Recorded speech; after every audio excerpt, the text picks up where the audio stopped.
Vamos voltar a falar sobre economia. O índice de preços ao consumidor amplo, considerada a inflação oficial do país, ficou em 0,61% em abril. Os dados foram divulgados hoje pelo IBGE. O resultado foi pressionado pela alta do preço dos remédios. E para a gente entender a evolução desses números, vamos conversar agora com o doutor e professor de economia do curso de administração do Instituto Mauá de Tecnologia, Ricardo Balistiero. Professor, boa noite. Obrigado pela presença mais uma vez. Boa noite, Vitor. Prazer é todo meu aí, uma satisfação estarmos juntos. Professor, qual a avaliação? É positivo esse resultado ou não? Fica dentro do esperado ou foi um resultado muito ruim? Qual a análise, professor?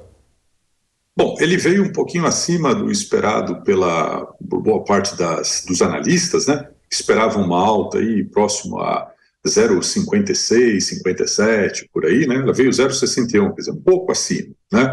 Então, por esse lado, né, surpreendeu negativamente. Por outro lado, é o terceiro mês consecutivo em que a inflação apresenta uma trajetória de baixa, né? Então, sob esse aspecto, é um aspecto positivo, né? A gente está falando aí de uma inflação até agora, no ano de 2023, né, na casa de 2,72%, uma inflação anualizada aí, um pouco superior a 4%, né? Então, os últimos meses têm sido meses interessantes do ponto de vista dos dados de inflação, né?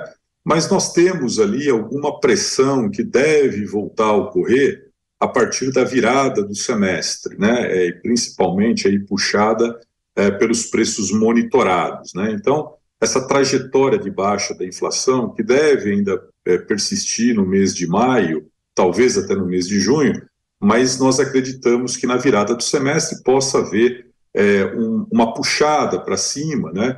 O que deve conduzir aí ao índice ficar na casa de 6% no ano de 2023, essa que é a projeção, o que levaria o país a um terceiro ano consecutivo sem cumprir a meta de inflação. E olhando para o futuro, professor, qual a tendência para os próximos meses? Bom, o Brasil tem uma situação confortável em relação a outros países do mundo, né? Embora os últimos dados da economia, principalmente norte-americana, tenham sido bons, né? Os preços ao consumidor, né?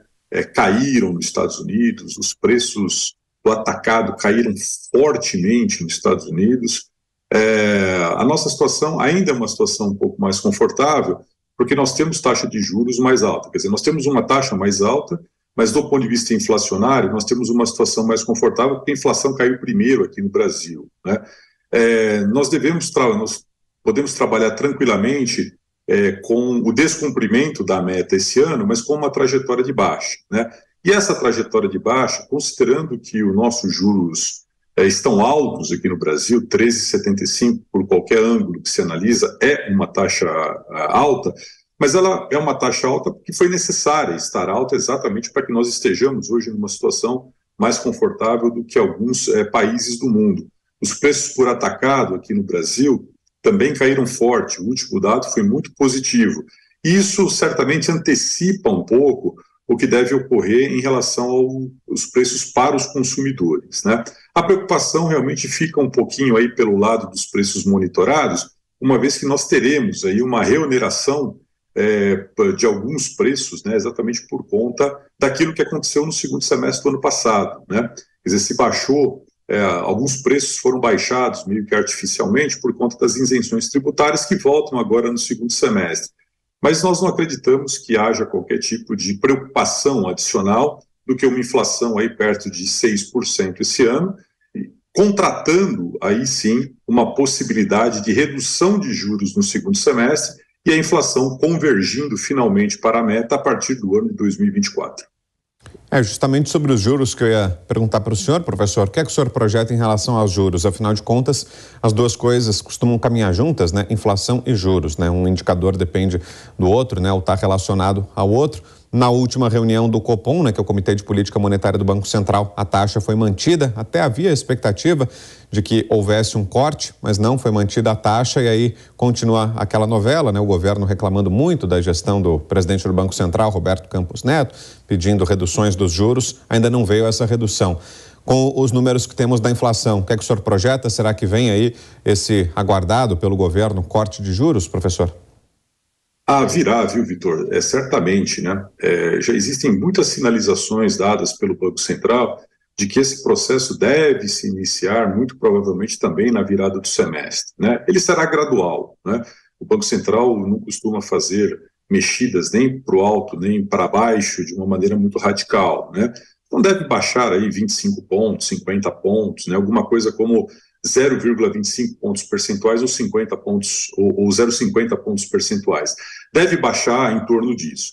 Levando a taxa de juros aí no final do ano, rompendo um pouco a barreira dos 12, né? Então ela deve encerrar o ano aí alguma coisa próxima entre 12 e 12,5, né?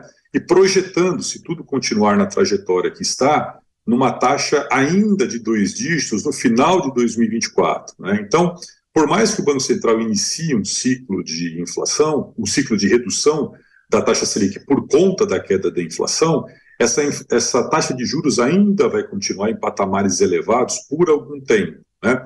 E não tem muito jeito de ser diferente, né? Por quê? Porque embora a inflação esteja apresentando uma trajetória de baixa nos últimos meses, ainda existem algumas pressões remanescentes que precisam ser olhadas com um pouco de cuidado, né? Então, cobrar do Banco Central, nesse momento, uma pressa maior na redução da taxa de juros, seria até cometer uma injustiça com o Banco Central, que conseguiu fazer com que o país hoje tenha, do ponto de vista inflacionário, uma situação mais confortável do que, por exemplo, os Estados Unidos e a própria União Europeia, né? Então, o Banco Central está no papel dele, vai começar a baixar a taxa de juros no momento correto para isso, né?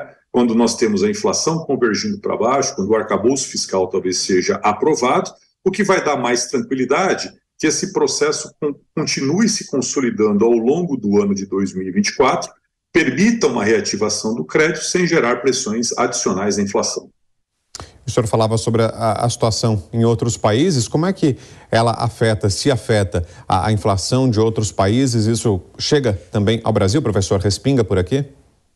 Ela acaba respingando a partir do momento que o grande elemento de combate da inflação, mesmo nesses países, é a taxa de juros. Então, por exemplo, vamos pegar o caso dos Estados Unidos, né? Quer dizer, muito provavelmente o Banco Central norte-americano, com os últimos dados de inflação, ele não precisará subir juros nos Estados Unidos, né? Como ele não precisará subir juros, não necessitará subir juros adicionalmente lá nos Estados Unidos, o diferencial de juros entre as duas economias é muito favorável à economia brasileira. Então, nós certamente continuaremos ainda a atrair capitais interessados na nossa taxa de juros. Isso faz com que nós tenhamos uma folga na taxa de câmbio. Significa que, muito provavelmente, não seria exagero falarmos, por exemplo, em taxa de câmbio de 4,80 no Brasil. Hoje, por exemplo, ela já está muito mais próxima de 4,90 do que de 5, né?